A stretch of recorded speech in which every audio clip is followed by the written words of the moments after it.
Now, ever wondered if Trump actually wants the stock market to crash? Sounds wild, I know, but stick with me, all right? Now, let's just say that when the stock market crashes, rich investors pretty much panic.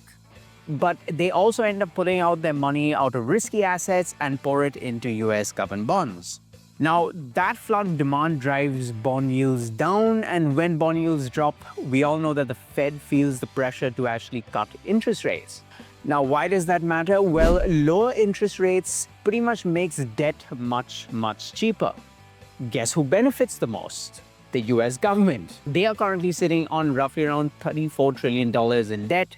Refinancing that debt at a lower rate actually saves billions of dollars. Now, that also makes mortgages, credit cards, and business loans much cheaper for everyone. So here's Trump's move.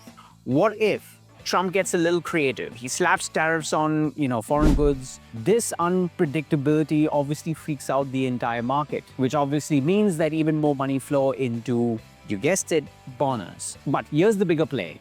Tariffs aren't just about pressure.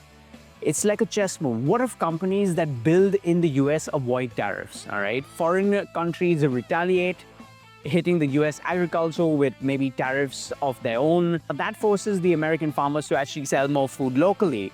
What happens when supply goes up? Well, you guessed it, price drops, cheaper groceries, low inflation. That's a win for everyday Americans. Now, who really does get hurt in this particular scenario?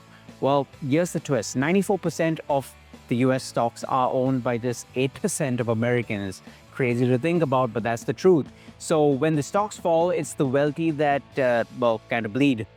But when rates drop and groceries get cheaper, Main Street wins, if that makes sense. Now, keep in mind, all of this obviously affects crypto and the overall crypto markets. Trump has mentioned that he does want to buy much cheaper Bitcoin, and a lot of it, right? Now, think of this. Would you, in your right sense, be buying at the top? Probably not, right? They're the US government. Why would they buy at the top?